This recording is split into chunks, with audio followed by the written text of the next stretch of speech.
our focus has been recently on trying to understand insurgency and guerrilla warfare and trying to understand how the weak can prevail against the strong by using a strategy of indirect defense, right? Using Toff's typology of different combinations and how a guerrilla force can wear down a much stronger adversary. And so I'd like to introduce and talk through Guevara's discussion of guerrilla warfare as a strategy and how that works. I find this to be probably the most interesting and useful discussion of guerrilla warfare.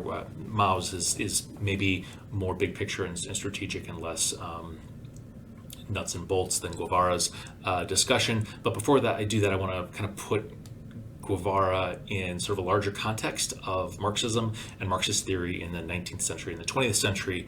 I think today most people kind of think about capitalism and communism as in sort of diametric opposition, and certainly that makes sense in terms of 20th century Cold War politics and the contest between the United States and the Soviet Union. But if you go back to Marx's discussion of capitalism, he is thinking about it through a Hegelian dialectic. And so Hegel argues that history is driven forward by these debates around ideas about how people should live and how life should be structured and what's right and what's wrong, and these sort of ways of existing that exist at a point in time Hegel describes as the thesis, and along comes a sort of challenging idea, the antithesis, and they do battle through sort of human interactions, and out of that comes a synthesis and a new way of existing.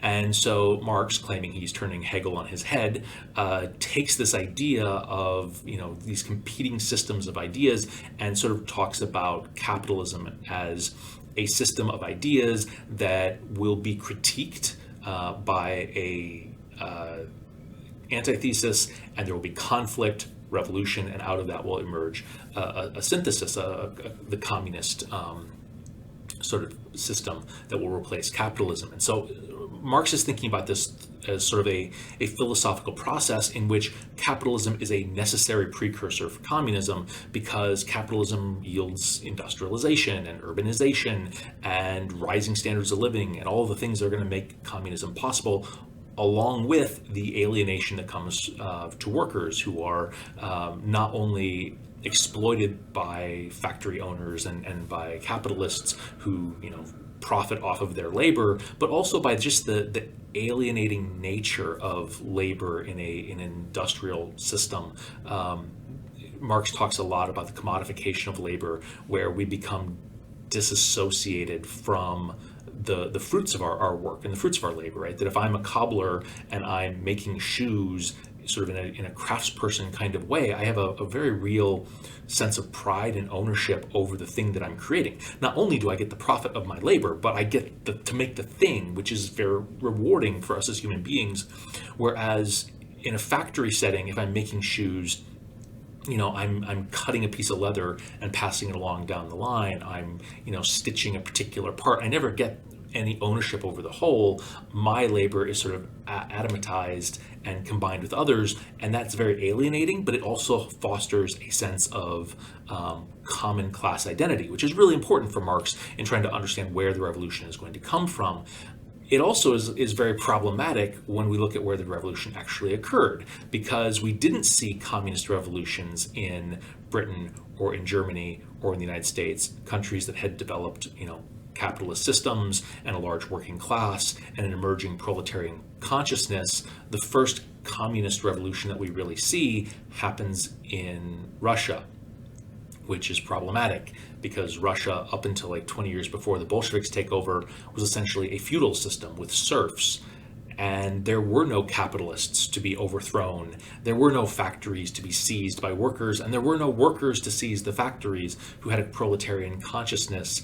And yet the Bolsheviks sort of enter into this moment of crisis with the collapse of the czars, and the Bolsheviks seize power in the name of a communist revolution that doesn't have any of the precursors that Marx sort of laid out for how that would actually work. And for Lenin, this was a real point of concern, right? How do you have communism without a proletarian class? And the way that this was resolved for Lenin was that you don't necessarily need a proletarian class if you have a vanguard party, if you have a group of people who are committed to facilitating the revolution, fostering a proletarian class, and guiding a society through the process of industrialization and the process of building class consciousness. So for Lenin, conveniently, his organization, the Bolshevik Party, is the mechanism that will make communism possible in the Soviet Union.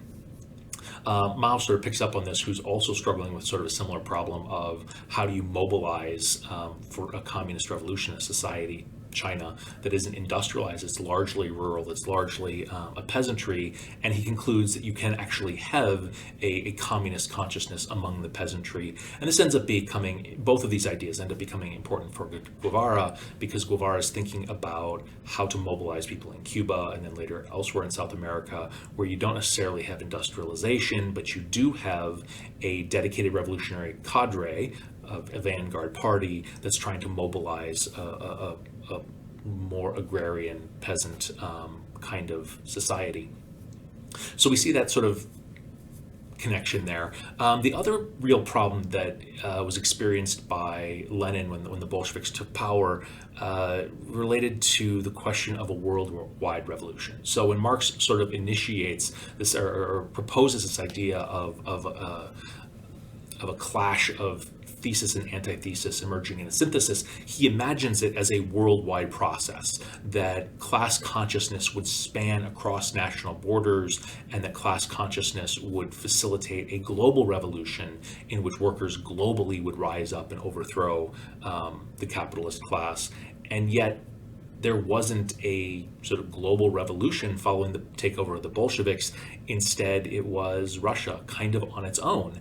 And that created sort of a debate within sort of the Bolshevik circles, particularly between Stalin and Trotsky. And Stalin argued that it was fine, that the Soviet Union was a large enough country that it could sustain communism, it could sustain the revolution on its own, and that even if the revolution in the rest of the world didn't come for decades, that was fine. The Soviet Union could endure and wait until the conditions were ripe in the rest of the world for the kind of revolution that Marx had sort of predicted or anticipated.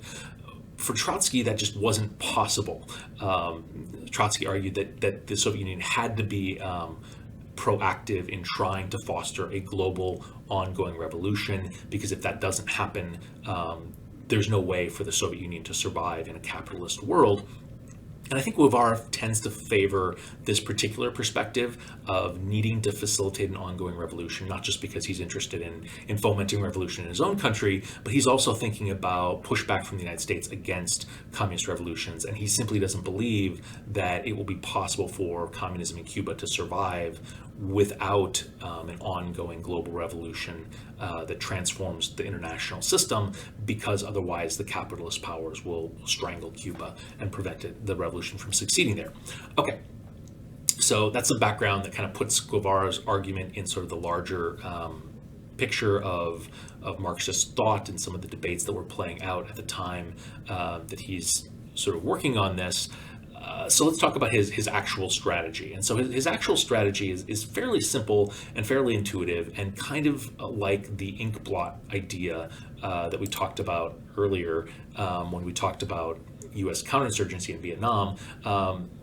Guevara says that your first step should be to identify a base and to fortify that base, and then to engage in a process of becoming acquainted with the population while maintaining these sort of three conditions for survival, right? That a guerrilla force must engage in constant mobility, constant vigilance, and constant distrust. And the reason for that is that a communist guerrilla force is always going to be vulnerable, that at any particular moment a guerrilla army could be overwhelmed by the state, and in particular it's vulnerable to the civilian population turning on it.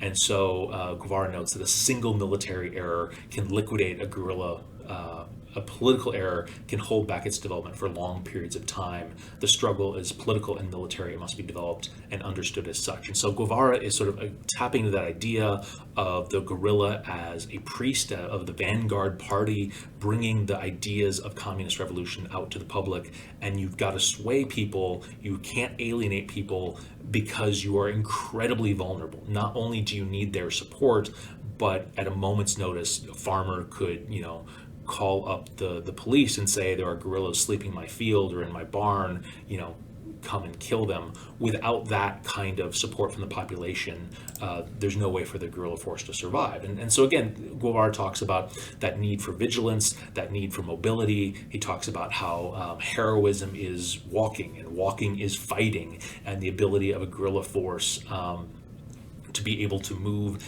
and avoid contact is really essential. And then he notes that a guerrilla army really should only ever engage in combat when victory is assured, when they have overwhelming power and when they have the tactical advantage. That unless that's the case, you should avoid engagement at all costs, if possible. Right. So again, he's thinking about this in terms of a long strategy of wearing down the state, of avoiding engagements unless they're favorable, and slowly building up the organization. So he argues that you're not just walking. As you're walking, you're trying to gather additional support. So within the framework of a great political military action of which they are a part, the guerrilla army will grow and reach consolidation. We're recruiting people. Bases will continue to be formed. The bases are essential for the success of the guerrilla army. They're points where the enemy can only enter at great cost or heavy losses. They're the revolution's bastions, both as a refuge, you have to have that as your safe haven, and as a starting point for the guerrilla army's more daring and distant raids. And so you're working on these bases, you're trying to expand the bases, and then once you've reached what he describes as a saturation point, where you have so many bases in a region that you're essentially bumping into each other, that's the point at which you engage in a beehive action, in which a small group from that sort of saturated region moves out to a different region and begins that process over again, trying to avoid being caught, avoid being crushed, fortifying a base, engaging with the civilian population, hopefully recruiting, hopefully being able to establish additional bases. And interestingly, for our conversation, Guevara is very keen on the idea of command and control. And so he talks about that beehive action should be overseen by somebody who is, a respected leader, but also somebody who is loyal, and so that you will maintain a unity of command rather than sort of fracturing your organization through these beehive operations. And then the last thing I'll note about Guevara's sort of discussion of guerrilla warfare and this tactic is that he sort of links back to what Mao talks about in terms of how Mao envisions the revolution taking place through guerrilla action and insurgency, of moving from small scale actions to larger scale actions where you're actually able to seize, where you're actually able to challenge and confront standing armies of states. And so for Guevara, he's thinking about this sort of initial phase of strategic defense, when you have a small nimble force that harasses the enemy but mostly just runs away. And then after that, you reach a point of equilibrium where both sides are able to take action against each other. And then finally, ideally, the last stage consists of overrunning the repressive army, leading to the capture of big cities and large-scale decisive encounters, which hopefully will facilitate successful revolution. And so this is something I think is really interesting for both Mao and Guevara, which is that they see the locus of the revolutionary movement, the potential for guerrilla action, to be rural. That is where the state is weak, that is where there is space to set up bases where you can operate freely, and that you're going to grow from the rural areas and hopefully be able to take the cities by force. And this is sort of, I think, an ongoing debate, both theoretically from the perspective of sort of Marxist revolutionaries, but also theoretically from the perspective of political scientists trying to understand when a revolution is successful, about whether or not rural insurgencies actually can threaten cities, whether states are able to hold cities and ignore the rural areas, and then maybe thinking about Cuba's own experience, where yes, there was successful guerrilla action in the countryside, but what brought down the regime, I believe, was protest movements occurring within the cities. And so there are other folks who think about insurgency and guerrilla action in the context of cities, and they offer up different tactics that are much more focused on terrorism than on guerrilla action, because the nature of a city allows for different kinds of organizations, requires different things in terms of security, and is a different kind of strategic problem to be able to organize and grow your organization under the nose of the state. Okay, so hopefully this is a useful sort of summary of Guevara's thinking about guerrilla warfare and also putting it in sort of the larger context. We're going to shift gears shortly and start talking about counterinsurgency, thinking about how the state can prevent this kind of action from taking hold.